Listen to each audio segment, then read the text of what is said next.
today is the 28th. It is Friday. Oh, boy. And we're happy about that. Of course, we're happy that it's any day, as a matter of fact. But Friday makes my heart warm. Mine too. This is Wayne Goldsboro Television. Hello there. I'm Wayne Alley. And I'm Kim Bess. Good morning. Happy Friday. Oh, boy. The 28th. It's the last Friday of the month. Did you know that? Yes, it is. And, you know, for some reason I thought maybe there was a second Friday this week, but I guess not. I'm thinking there's only one in a week. Okay, well, you know, But March maybe later. has just flown by. Now it's almost April. Here we are. Where is spring? Has it sprung? Somebody said it did. Did it? Okay. Well, I'm ready for it too. I wish it would get here. It's been cold. It has been It's cold, been I'll cold. tell you what. But I think we're going to have some nice weather this weekend. It is on its way. You know, Maybe. and a few days ago I was out traveling around. I'm sorry. No, it's kind of good. You're good. Traveling around. But I got to tell you about this. Even though the temperatures are low and all that, the trees are budding out. I know they are. The flowers are out there. Yeah, it's nice. Of course, we've got the tomorrow is the Daffodil Festival in Fremont. Yes, you know, that's yes, tomorrow. That's right. Downtown Fremont. Downtown Fremont, the Daffodil Festival getting underway. Of course, the Embers are going to be there. And that's a big event. I hope you're able to go. But it's the trees and the flowers and everything apparently are following their calendar because they're all coming out. And I was out at 795 in West Ash Street the other day, and there's a place in one of the corners there that has hundreds of Bradford pear trees. Oh, I know it's beautiful. And they're all blooming, and it is just gorgeous. I love this time of year. I do too. Spring is my favorite, and that's why I want a true spring. We've got the buds. Things are trying to grow and blossom. We need the warmer weather. Yeah, You know, we do. 70s are good. Oh, I love them. I do too. like the 70s. 30s, well, 40 years ago I didn't care, but now. And it matters, Yeah, doesn't it? it matters now, I'll tell you what. All right, let's see who's on top. Oh! You have Miss Cindy Stallard. I do. I talked to Cindy Stallard. She's a nurse, the Occupational health nurse for the what city of Goldsboro. That's exactly right. Here a few days ago, and we talked about something that's very important, and you'll want to pay attention to this. Some people are a bit shy about this particular subject, but it is so important. And we talk about a treatable disease, a treatable cancer. Not all cancers are treatable, but this one is. And if you just think about it, you could. It just. I don't know why people are so shy about this. It just makes Cindy so will much tell sense. you all about it, She's right? She'll tell you all about it. Yeah, we're going to talk Then about we had that. Betsy Rosemann on. Betsy is here talking about a multitude of events happening here in Wayne County in Goldsboro. And of course, Betsy is the director of travel and tourism for our community, and she is always out looking for new and interesting individuals and groups to bring to our community, and she does a fantastic job. Now that she does, and she's been doing this a number of years and doing a great job with She it. does a great job. Thank you, Betsy, for all you do. Oh, She'll tell you more about it coming up. Okay, don't forget, a week from today is the Shriners Fish Fry. Also next week, on Thursday, the Wayne County Coin Club will have their regularly scheduled meeting. And you can talk, if you want information about that, talk to Barry at Goldsboro Coin on East Ash Street. And don't forget, you can get Easter baskets through the Goldsboro Mayor's Youth Council. You can get them through April the 2nd. There's all different price points from $15 on up to $25. A lot of the baskets are already pre-made. You can get them right there at City Hall. But the exciting thing about this is when you buy one of these baskets and you're supporting the Goldsboro Mayor's Youth Council, these funds go back for the scholarship fund. Oh, yeah. And each year, at least 5 youth that are in the Mayor's Youth Council receive scholarships for college. Absolutely. Wow. So that's what your Easter baskets are buying. That is so great. You're going to buy one anyway if you have children or grandchildren, probably. Probably. Why not? Yeah. Call Letary Ward with the city of Goldsboro and she can tell you more about it, or just stop by City Hall. You'll see them. They're displayed everywhere, all different sizes. That's right. Okay. I'm going to mention a couple of things that happened on this date in history. Okay. And then after the break, when we come back after the break, I'll give you some birthdays. Perfect. The year was 1797. A fellow by the name of Nathaniel Briggs. Does that name mean anything? Nope. Okay, no, it didn't to me either. But he lived in New Hampshire, and he patented a device that we commonly call the washing machine. That's right. 1797. Now that means that thing's been around a long time. 1797. 1797. Wonder what it looked like back then. Have you seen a picture? No. Maybe. I have no idea, but it was probably something that held water. Good idea. That's You know, good. just Yeah. a thought. And in 1967, Not that it had anything at all to do with washing machines, but a fellow by the name of Raymond Burr Yes. starred in the TV show entitled Ironside. This was after the Perry Mason series. He starred in Ironside. Show about a wheelchair-bound detective became very popular as a weekly series in the fall of '67. He was known to millions as the determined attorney Perry Mason, playing the part of Robert Ironside in the new show. He developed an eye problem from that program, and because of that program. Really? Pardon me, he was sitting in a wheelchair. You remember the character? I do. And always looking up. And the lights from the studio lights were glaring down on him, and he was always looking into lights. So he actually developed an eye problem from that. Well, my goodness. 1967, there you go. Wow. Wow. That's not good. That is not good. Well, I wanted to talk with you about moving forward, and let's go see these interviews. How about that? I'm glad you brought that up. Let's do that. So stay tuned.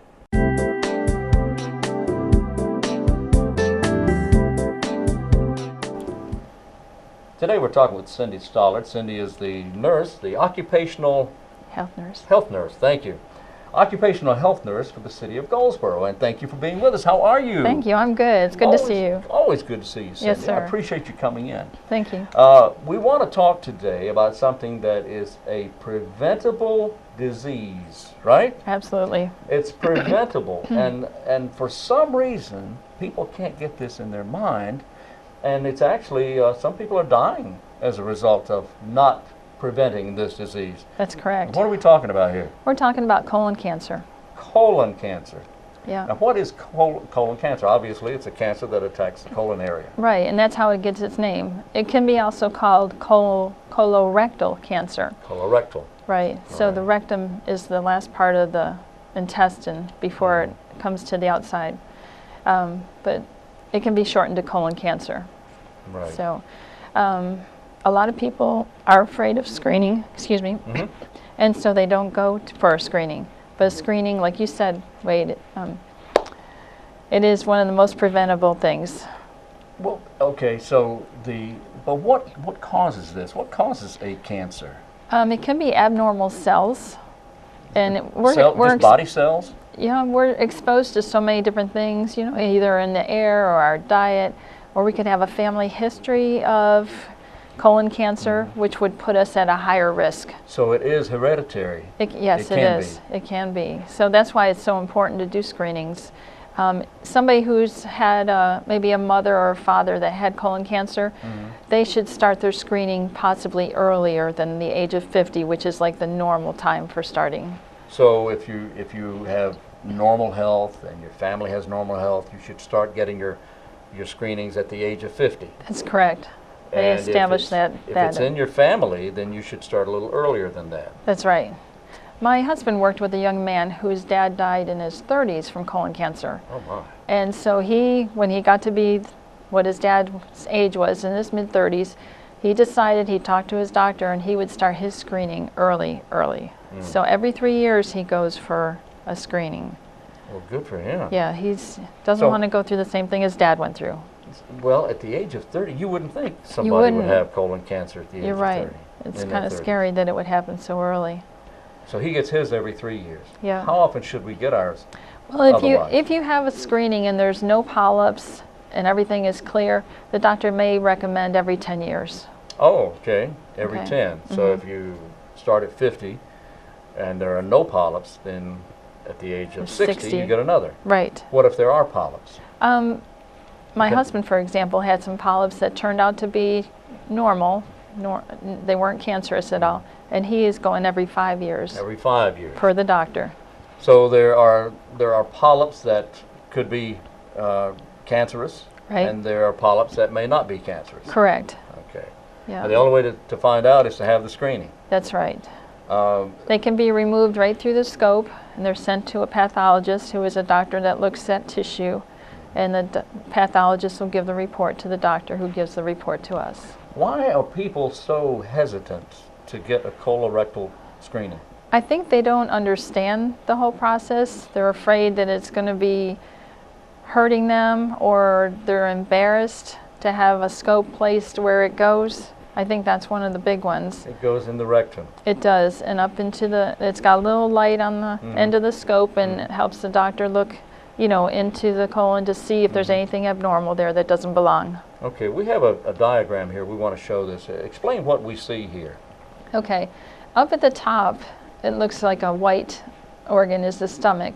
The stomach empties into our small intestine, and that will go down, the food will process through into all that until it gets to the colon, which is the large, thick area that they see around the, it's blue. All right, the large intestine area. Right. Right. So that colonoscopy, they can see the entire large intestine when they do that screening. So it's a very good exam and lets the doctor know, you know, if we're clean. Okay, what does he see while he's inside the large intestine?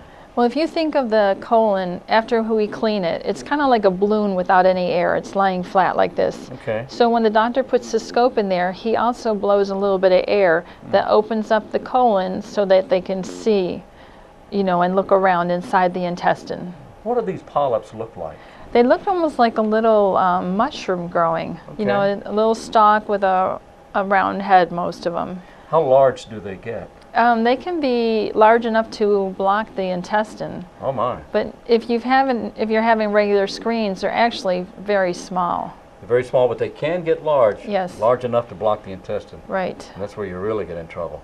Yeah, because once it gets through the intestinal wall, it can go into our lymph nodes and other areas. So that's why it is very preventable. Now wait a minute. Back up. You Okay. said they go through. They can actually go through the intestinal wall. Yes. We're talking, I'm sorry, the colon wall. I mean, the colon wall. Right. And when they do, then you're in trouble. Right. And at that point, they likely, I'm going to guess, would be cancerous. Most likely, if they're making progress like They're that. that large. Yeah.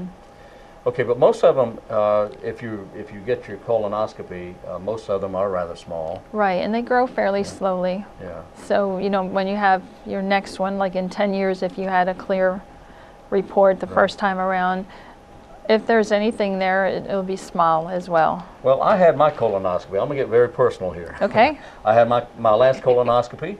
I had some small polyps, and the doctor was very pleased, even though I had polyps. So polyps are quite common. They are. They are common. Yeah. Anybody could have them. That's right. It doesn't mean that that anything's going to happen. Right. Doesn't mean you're going to die tomorrow or anything like that. All right. And then how does he get the polyps out? He has some very small tools that go right through the scope, right to wherever that polyp might be, if there's one that needs to come out, and he can just cut it at the base and pull it out. Just snips it off. He does. And then he has a small tool that can cauterize, which means to stop any bleeding, and they can just go over the place where the polyp was so that there won't be any bleeding afterwards. Now, what's a patient doing while all this is going on? They are sedated. Sedated. So once we go through the prep, which usually the night before, it's different types of liquid that clean our insides out. And then we come in for our procedure, we get an IV, sign your consent and everything, and then you go into this room where the doctor's going to do the procedure. There's usually a monitor on the wall, and Oh yes, if you want to watch, you can, right? as long as you can keep your eyelids up. Not me. I'm just going to go ahead and go to sleep. Right. Because you are sedated. You are. And it'll knock you out. You are, yeah. And sometimes they give you a little medicine for pain because sometimes, you know, a gas can be uncomfortable in the Yeah, stomach. sure. So that's what the air feels like to us. Okay. And so we usually expel it when we're all done with the procedure. And once you're done with your procedure, someone drives you home Yeah. because you're not able to, because you're Yeah. still under the effects of the sedation. Right, and you go have a great breakfast. Oh yeah, because you haven't eaten in a day or so. That's right. Now you mentioned the intestine is empty. That's because you've gone through the process of emptying Right. through drinking of the liquid and that sort of thing. Right. We're usually on clear liquids the day before the exam, as well as the preparation to clear our intestines out. All right.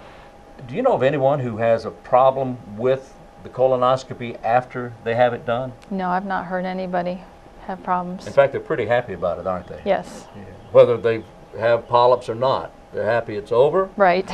They say, you know, that wasn't bad at all. That's right. I've heard that. I've said that, you know. So, Yeah, again, this is extremely important. it is. The CDC is trying to encourage people to get the screenings done because we can avoid having cancer and all the things that go with it. You know, people having to have surgery if they have cancer, or the radiation, all those kind of things can be avoided with proper screening. That's right. That's right. It can be avoided. You can avoid all that stuff. You know, I saw some numbers here recently, and they're very positive numbers about people age. I can't recall the age group. I think it's just 50 to 55 or 50 to 60. Here lately, the people getting colonoscopies has gone from 19% to over 50% of the people getting colonoscopies. That is wonderful news. It is wonderful news. They want it to go even higher. Yes. Oh, yes. Yeah. So, what do you do? Do you get do you talk to your own personal physician about it and get him to make arrangements for you? Right. Or can most people just go to the They have colonoscopy doctor? They have a couple here in town that operate, you know, by themselves. There's Dr. Modaparthy and there's Dr. Futch, who works with Wayne Memorial, and he does colonoscopies too. Dr. Futch and Dr. Modaparthy. Right. Okay, and you can contact either doctor or talk to your own personal physician. That's a good start there. Your family physician would be a good place to start. All right. Boy, this is great information. Thank you. Cindy Stallard is the occupational health nurse with the city of Goldsboro.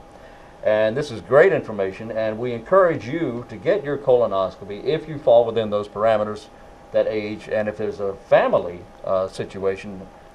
Definitely want to get it done sooner. Definitely want to get it done sooner. Yeah. All right. Cindy, thank you so much. All right. Thank you, sir, for having me.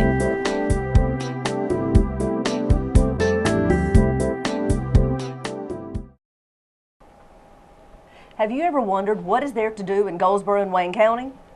Well, let me tell you, there is plenty to do.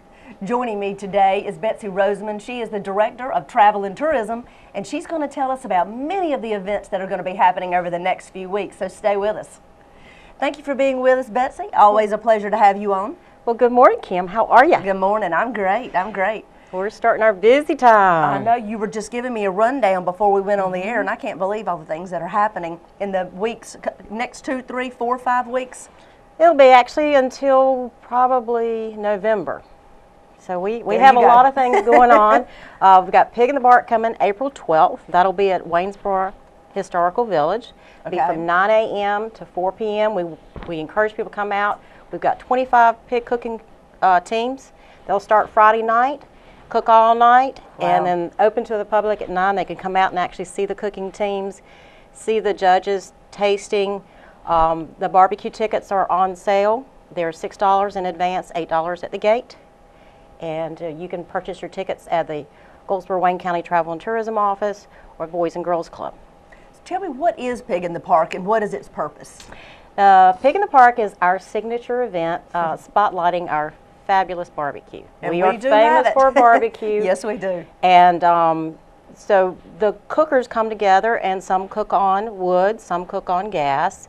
They all have their secret ingredients for their sauces. Of course they do. And it's sanctioned by the North Carolina Pork Council, so we actually have judges coming from that council.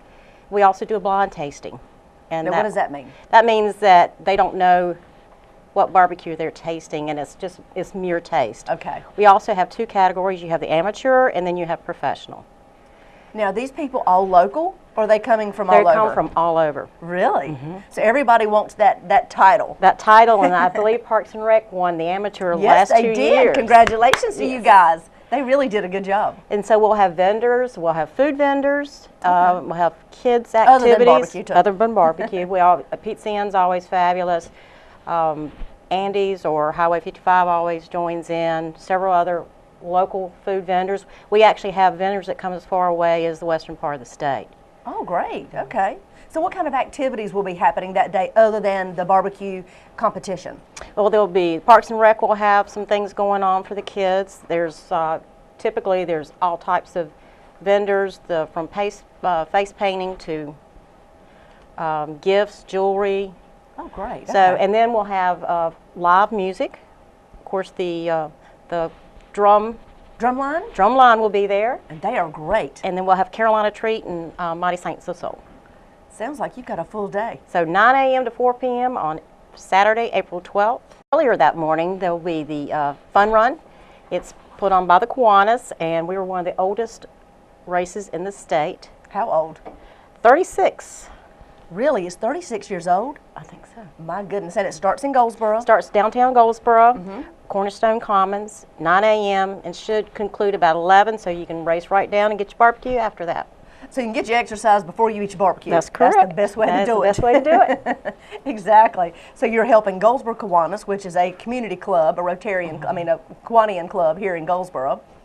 Then you're also going to have the Pig in the Park happening until how late that day? 4 in the p.m. afternoon. So You'll a have day live full of music, activities. fresh barbecue, vendors, all types of activities. And then we have, in 2 weeks from then, we'll have the North Carolina Pickle Festival. Okay, so you're going from Waynesboro Park on Saturday, April the 12th, to Mount Olive, North Carolina On April 26th. for the North Carolina Pickle Festival. Do you remember how many years it is for them? They are in their 28th. I knew it was somewhere around there. My goodness. And that festival gets bigger and bigger and more special and unique every year. From last year, having the partnering with, I think they were local vineyards. Hennett. Was it Hennett? Okay, Hennett Vineyards. They partnered with them and they had their own pickle wine. And they will do that again this year. That's what and they they're were saying. Actually having a Tickle Me Pink tea party Now this tell me year. what that is. That's new, That's right? that's an event for mothers and daughters, or nieces and aunts, or whatever, and you dress up in your frilly clothes and your frilly hat and go down to the train depot and have a tea party. Well, every year, you know, they throw these extra little exciting events in there. They really make sure they capture every audience, from the very young to the seniors and all those in between, and have such a variety of things to offer. I believe recently Julie Beck was telling us that they have a new pretzel that has going to have a pickle baked on the inside this year. I mean, you never know what you're going to find. She actually found a baker up north, and he's coming down. He's going to bake the pretzels, and inside the pretzels will be the pickles, and he'll be selling those at the fair, or at the festival. So that is a 3-day event. Are there things happening Friday night, Saturday, and then the worship service on Sunday? Right. They do a golf tournament. They also do a cycling event, and then they have the actual event, the big event on Saturday, and then the worship service on Sunday. And there's a concert Friday night. Friday night at the airport, correct? The Mount Olive Airport. And 40 East will be playing this year. Okay. They're out of Wilmington. So they started on Friday with events then. Then they have all day Saturday and a cycling event that morning, and then Sunday they end up with a worship service. And you know, what a nice event. It gets bigger, more exciting, and more unique every year. And you know, they have won so many awards throughout not only the state but the nation for this particular festival. Yes, and so we're very proud of them. We're excited. You know, Pig in the Park is now drawing about 7,500. That's great. We're hoping to draw about 8,000 to 10,000 this year, and then the North Carolina Pickle Festival is drawing 40,000. And soon we'll have a new festival to tell you about. We'll have a new festival in September. Yes, we will. A new festival's coming downtown. We'll tell you all about that coming soon. More exciting things happening right here in your very own community. So like we said, there's always something to do. Let's talk about some of the places people can find out, other than right here on Channel 10 and on WGTV. What are some places people can go to find out, find calendars so they can find out what activities are happening all across our county? You can go on our website, which is visitgoldsboronc.com, or they can go on the state website, which is visitnc.com. You can always call our office, 734-7922. And of course the cities. The cities. And city's website usually can link right into our website. And then we are really excited because we have a new hotel coming. Yes, tell us about that. We have a hotel opening probably April or May, and that will be a Holiday Inn Express and Suites. Now that is right like behind Logan's and Chili's? Correct. Okay. And then our current Holiday Inn Express will change to a Best Western Plus. That's an upper echelon Best Western property. They've just completed a full renovation. Their hotel looks gorgeous. Hampton next door just finished a renovation. It looks gorgeous as well. So we're very excited to we're going to have 93 more rooms in inventory. Wow. And during the week we really need it because our corporate clientele fills up our hotels. It's hard to find a hotel reservation during the week. And you know, I think our community maybe don't fully understand. I know I certainly didn't until you explained all this to me, that we really do keep our hotels booked. For a relatively middle-sized community, our hotels stay full or stay pretty close to capacity most of the time. Yeah, the weekends are a challenge. That's why we come up with events and special activities, the sporting events that we've been working with Parks and Rec. Right. They've really been instrumental in keeping the hotels full and bringing newcomers to our town. That's right. Once they come here and have a great time, they're willing to come back again. And we hear that so many times, that once people come to Goldsboro and find very unique things happening, from our hillbilly hikes to our activities that are happening all over Goldsboro in our parks, and with the Goldsboro Family Y, you just don't ever know what all's going to be happening. So everybody needs to stay tuned. Visit your website. Tell them that one more time if you don't mind. It's visit goldsboronc.com. Visit goldsboronc.com. That's the one place that you can go and find out a listing of everything happening right here in your community. Well, thank you for being with us today, Betsy. We appreciate it. Look forward to you coming back after the Pickle Festival and telling us what's next in line. Well, thank you for having me, Kim. Always. There you go. That's what's happening in your community.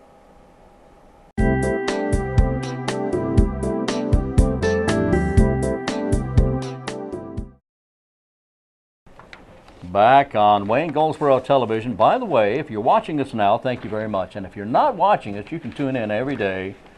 Yes, you can. 7 a.m. Monday through Friday, and again at noon it repeats, and then it repeats at 5:30 p.m. And if you happen to miss any of this, you can catch our program online on YouTube.